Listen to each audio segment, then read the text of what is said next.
Alors comme ça, tu croyais te soustraire à l'Empire?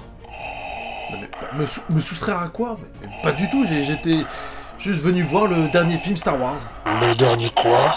Non, laisse, c'est trop compliqué à raconter, hein, surtout dans ta situation. Tu me prends pour un idiot. As-tu fait ce que je t'ai demandé? Non, j'ai pas fait ce que vous avez demandé, hein, j'ai pas d'informations supplémentaires sur les rebelles. Par contre, j'ai un avis sur le dernier film de Han Solo. Han Solo. J'ai hâte d'entendre ce que tu as à dire. Ok, d'accord. Hey, salut, bande de petits vénards. Alors, amateurs de vaisseaux spatiaux, de blasters et autres Wookiees, bienvenue. Aujourd'hui, je m'attaque au nouveau spin-off de Star Wars, Han Solo. Est-il réellement à la hauteur de cette saga? Allez, c'est parti. Ah ouais, merde. Tu peux me détacher, Dark, s'il te plaît? Ou Vador, hein, comme tu veux.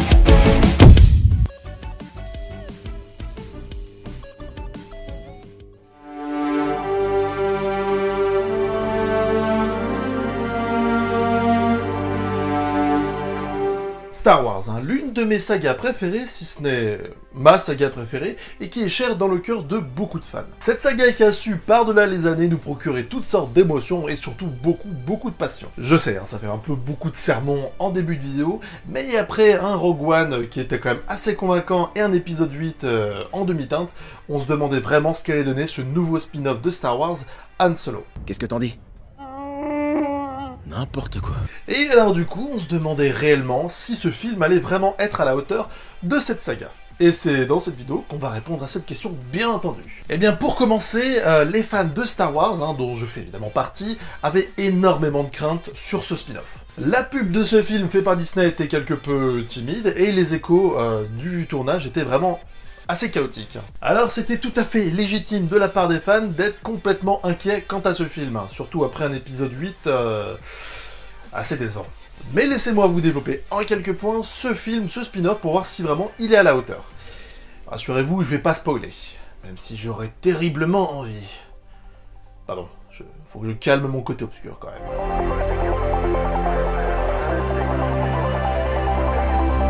Évidemment, la première crainte des fans de Star Wars était une réalisation qui n'aurait pas respecté l'univers Star Wars ou qui n'était pas assez satisfaisant. Légitime était leur crainte, mais rassurez-vous, le réalisateur Ron Howard a vraiment respecté à la lettre le cahier des charges Star Wars. Car oui, hein, c'est quand même les origines d'Han Solo, un des personnages les plus charismatiques de Star Wars, et le réalisateur ne devait pas chier dans la colle, hein, quand même. Et pour le coup, l'univers est tellement respecté qu'il y a une flopée de références à qui sera les voir. Sur ce point, on va dire que le réalisateur a vraiment fait du bon boulot, en étant dans la même veine qu'un Rogue One, et justement en plaçant les bons ingrédients pour faire un bon Star Wars. C'est-à-dire un ou des héros, avec quelques gunfights, des vaisseaux spatiaux, des courses-poursuites, un droïde marrant, et surtout des scènes épiques.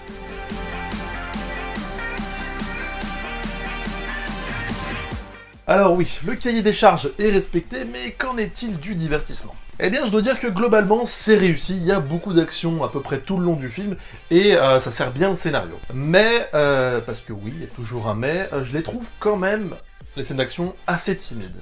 Et bien, sur tout le film, il y a seulement 2 scènes qui m'ont réellement marqué, dont celle du raid de Kessel fait en 12 parsecs. Évidemment, ils pouvaient pas foirer le fameux raid dont se vante Han Solo pendant toute la trilogie originale. Ah d'ailleurs, petite info culture, le parsec est une unité de mesure spatiale qui vaut environ 3,264 années-lumière. Ce qui fait pour Han Solo qui a réalisé son raid en 12 parsecs environ 39,168 années-lumière. Alors je sais pas si ça fait beaucoup en hyperespace, mais je pense. Sois gentil, attache-toi mon grand. Mais à propos des scènes de Star Wars, ne me faites pas dire ce que je n'ai pas dit, elles sont pour la plupart assez réussies. Mais il y a juste 2 scènes qui m'ont réellement marqué, les autres c'est sympa, mais c'est quand même du déjà vu dans l'univers Star Wars.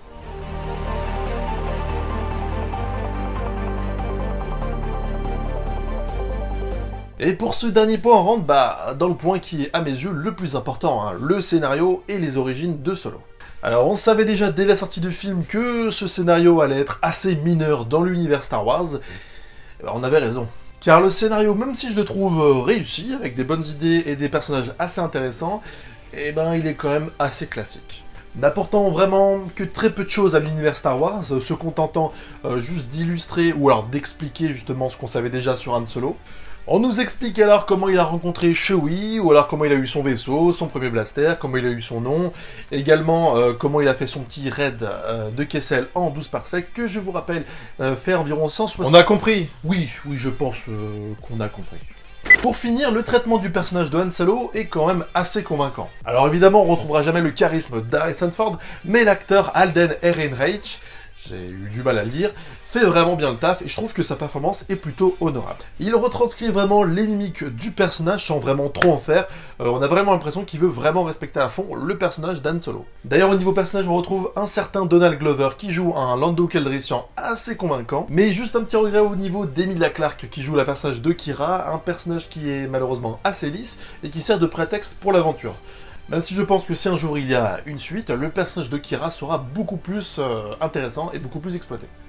Pour conclure, ce spin-off de Star Wars Han Solo n'apporte pas grand-chose, on va dire, à l'univers Star Wars, mais très satisfaisant. On prend plaisir à revoir certains personnages et à se plonger dans cet univers qui est quand même bien respecté. Les scènes sont quand même assez cool et les effets spéciaux à la hauteur. Et en soi, le scénario est quand même assez satisfaisant, sans trop en faire, bien entendu, à part une scène qui m'a réellement scotché, qui je pense annonce une réelle suite.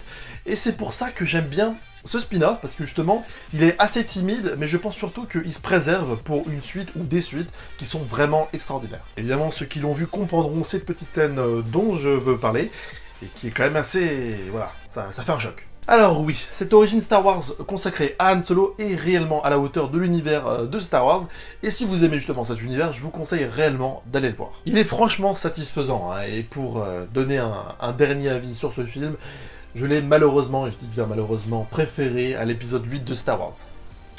En même temps, c'était pas bien difficile, il était très décevant. Ils avaient pas le droit de faire ça, Luc. Bon et voilà, cette petite critique est terminée. J'espère en tout cas que vous avez apprécié la vidéo. Si c'est le cas, n'hésitez pas à poser un petit pouce j'aime, à commenter et à partager, et également à vous abonner. Ça ferait également super plaisir. Vous avez vu, je continue à peu près à avoir un rythme assez sympa au niveau des vidéos. J'espère que vous appréciez. En tout cas, on se retrouve pour de prochaines vidéos. Je vous dis à bientôt. Ciao!